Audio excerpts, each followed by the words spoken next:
بسم اللہ الرحمن الرحیم۔ یہ ریڈیو قطر ہے۔ اب آپ محمود احمد سے خبریں سنیے۔ ابتدا میں پیش خدمت ہیں اہم خبروں کی سرخیاں۔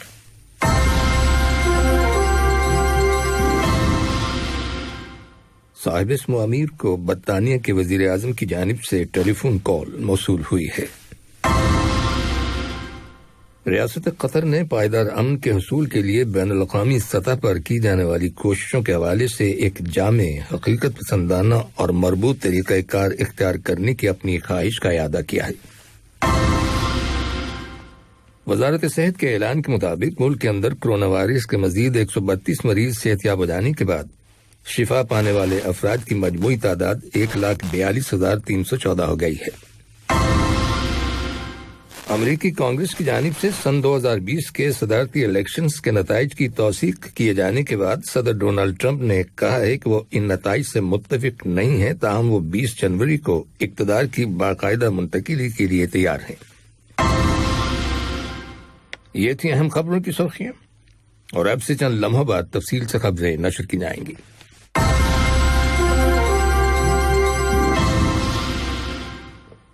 لیے جب آپ تفصیل سے خبریں سنیے۔ صاحب اسم امیر شیخ تمیم بن حمد آل ثانی کو برطانیہ کے وزیر اعظم بورس جانسن کی جانب سے ٹیلی فون کال موصول ہوئی ہے، جس کے دوران انہوں نے خلیجی مصالحت الاولی سربراہی کانفرنس کے نتائج اور اس کانفرنس میں کیے گئے فیصلوں کے نتیجے میں خلیج کی یکجہتی اور اتحاد اور اس خطے کے اندر امن و استحکام اور سیکیورٹی کو مضبوط بنائے جانے پر صاحب اسم امیر کو مبارکباد دی ہے۔ صاحب اسم امیر شیخ تمیم بن حمد آل ثانی نے بھی وزیر اعظم بورس جانسن کو یورپی یونین سے برطانیہ کی علیحدگی میں کامیابی پر مبارکباد دی۔ اس کے علاوہ دونوں لیڈروں کی بات چیت کے دوران دو طرفہ تعلقات اور مختلف شعبوں میں ان تعلقات کو فروغ دینے کے وسائل کے بارے میں تبادلہ خیال کیا گیا۔ نائب وزیر اعظم اور وزیر خارجہ شیخ محمد بن عبد الرحمن آل ثانی نے کہا ہے کہ قطر اس کی ناکہ بندی ختم کیے جانے کے بعد بھی کسی بھی دوسرے ملک کے ساتھ اپنے تعلقات میں کوئی تبدیلی نہیں کرے گا۔ فائنینشل ٹائمز کو دیے گئے انٹرویو میں نائب وزیر اعظم اور وزیر خارجہ نے کہا کہ دوحہ حکومت نے سعودی عرب اور 3 دیگر ممالک کے ساتھ انسداد دہشت گردی اور بین الاقوامی سلامتی پر تعاون کرنے پر اتفاق کیا تھا، جنہوں نے سن 2017 میں قطر پر پابندیاں عائد کر دی تھیں۔ انہوں نے مزید کہا کہ الاولی سربراہی کانفرنس میں کیے گئے سمجھوتے کے حوالے سے تمام ممالک کامیاب رہے ہیں، تاہم مفاہمت میں ابھی وقت لگے گا۔ قطر کی کابینہ نے صاحب اسم امیر شیخ تمیم بن حمد آل ثانی، سعودی عرب کے فرمانروا خادم الحرمین شاہ سلمان بن عبدالعزیز آل سعود اور ولی عہد نائب وزیر اعظم اور وزیر دفاع شہزادہ محمد بن سلمان بن عبدالعزیز آل سعود کے خیالات اور ان کی فہم و فراست اور دانشمندی کی تعریف کی ہے، جس کی بدولت خلیج کی کونسل برائے تعاون کی 41ویں سربراہ کانفرنس کامیابی سے ہمکنار ہوئی۔ کابینہ نے کویت اور امریکہ کی کوششوں کو بھی قابل قدر اور نتیجہ خیز قرار دیا ہے۔ دنی اثنا نائب وزیر اعظم اور وزیر خارجہ شیخ محمد بن عبد الرحمن آل ثانی نے خلیج کی سربراہ کانفرنس کے مثبت نتائج کا خیر مقدم کرتے ہوئے کہا ہے کہ خلیجی مصالحت خلیج کے ممبر ممالک کی فتح ہے اور مستقبل میں ان ممالک کے تعلقات کے بارے میں فیصلہ سازی کے اصول و ضوابط کا تعین کرنے کے لیے ایک مشترکہ رجحان پایا جاتا ہے۔ ڈاکٹر ناصر بن حمد الحنزاب کو اقوام متحدہ کے تعلیم، سائنس اور ثقافت کے ذیلی ادارے یونیسکو کے لیے قطر کا مستقل مندوب مقرر کیا گیا ہے۔ انہوں نے فرانس کے دارالحکومت پیرس میں یونیسکو کے ہیڈ کوارٹرز میں یونیسکو کی ڈائریکٹر جنرل آڈرے ازولے کے ساتھ ملاقات کی اور انہیں اپنے کریڈینشلز پیش کیے۔ ملاقات میں قطر اور یونیسکو کے قریبی تعلقات زیر بحث آئے۔ اس کے علاوہ شیخ موزہ بنت ناصر کی سرپرستی میں تعلیم سب سے بالا فاؤنڈیشن اور قطر فاؤنڈیشن کی نمائندہ سول سوسائٹی کی تنظیموں کے انیشیٹو پر ان پروجیکٹس پر پروگراموں کو امپلیمنٹ کرنے کے لیے یونیسکو کو سپورٹ کرنے کے موضوع پر بات چیت کی گئی، جن کے ذریعے تعلیم، سائنس اور ثقافت کے شعبوں کو بین الاقوامی سطح پر تحفظ اور سیکیورٹی فراہم کی جا رہی ہے۔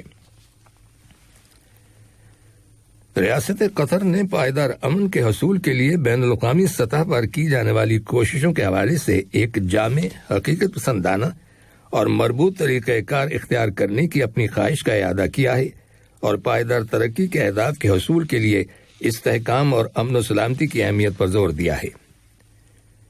ان خیالات کا اظہار اقوام متحدہ میں قطر کی مستقل مندوب سفیر شیخہ عالیہ بنت احمد بن سیف الثانی نے اقوام متحدہ کی سلامتی کونسل کی ورچوئل میٹنگ کے دوران کیا۔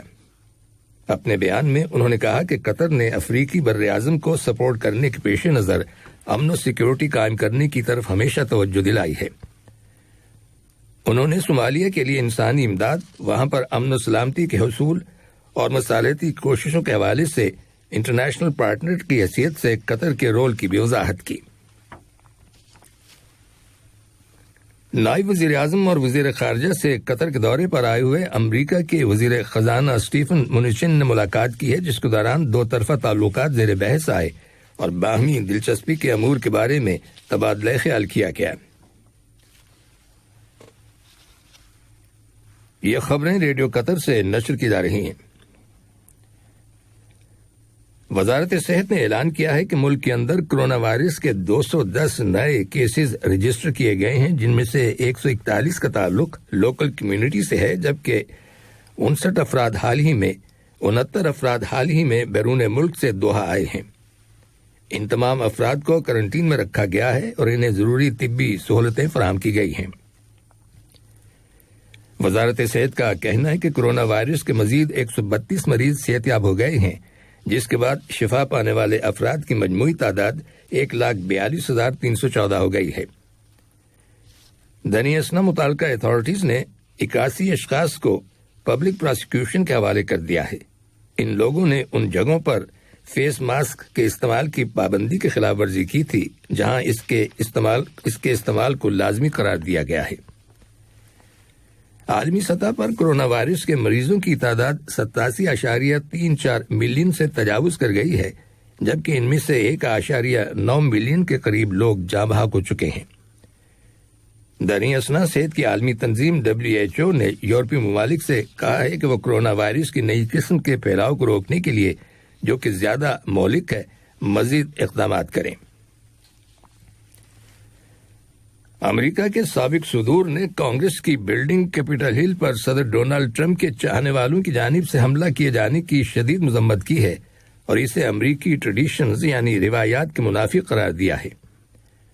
سابق صدر جارج ڈبلیو بش کا کہنا ہے کہ صدارتی الیکشنز کے بعد سے انہیں بعض سیاسی رہنماؤں کے رویے پر بڑی حیرت ہوئی ہے اور ان کے اس رویے سے امریکی اداروں اور قانون نافذ کرنے والے محکموں کی تضحیق ہوئی ہے۔ سابق صدر باراک اوباما نے بھی کیپٹل ہل پر حملہ کیے جانے کی مذمت کی ہے اور اسے ملک کے لیے ایک شرمناک کارروائی قرار دیا ہے۔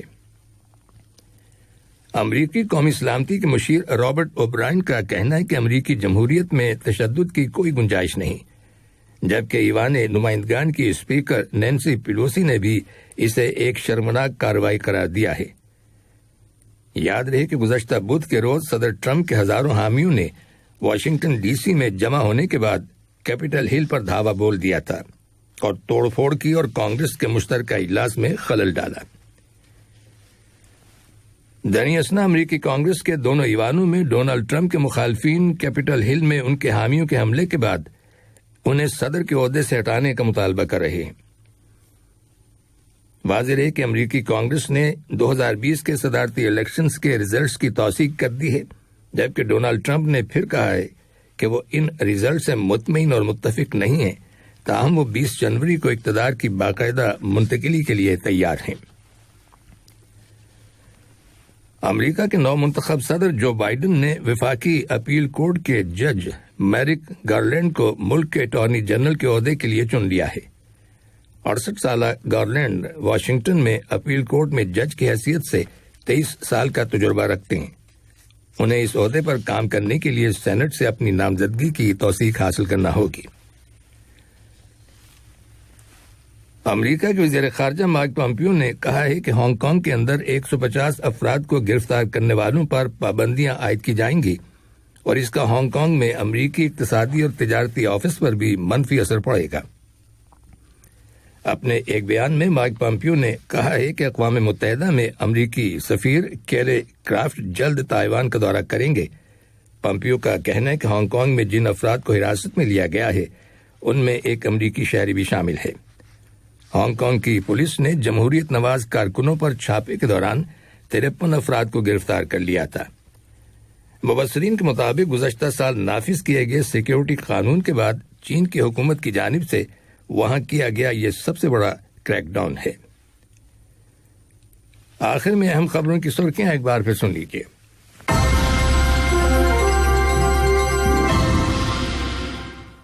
صاحب اسماعیل کو برطانیہ کے وزیر اعظم کی جانب سے ٹیلی فون کال موصول ہوئی ہے۔ ریاست قطر نے پائیدار امن کے حصول کے لیے بین الاقوامی سطح پر کی جانے والی کوششوں کے حوالے سے ایک جامع، حقیقت پسندانہ اور مربوط طریقہ کار اختیار کرنے کی اپنی خواہش کا اعادہ کیا ہے۔ وزارت صحت کے اعلان کے مطابق ملک کے اندر کرونا وائرس کے مزید 132 مریض صحت یاب ہو جانے کے بعد شفا پانے والے افراد کی مجموعی تعداد 1,42,314 ہو گئی ہے۔ اور امریکی کانگریس کی جانب سے سن 2020 کے صدارتی الیکشنز کے نتائج کی توثیق کیے جانے کے بعد صدر ڈونلڈ ٹرمپ نے کہا ہے کہ وہ ان نتائج سے متفق نہیں ہیں، تاہم وہ 20 جنوری کو اقتدار کی باقاعدہ منتقلی کے لیے تیار ہیں۔ ریڈیو قطر سے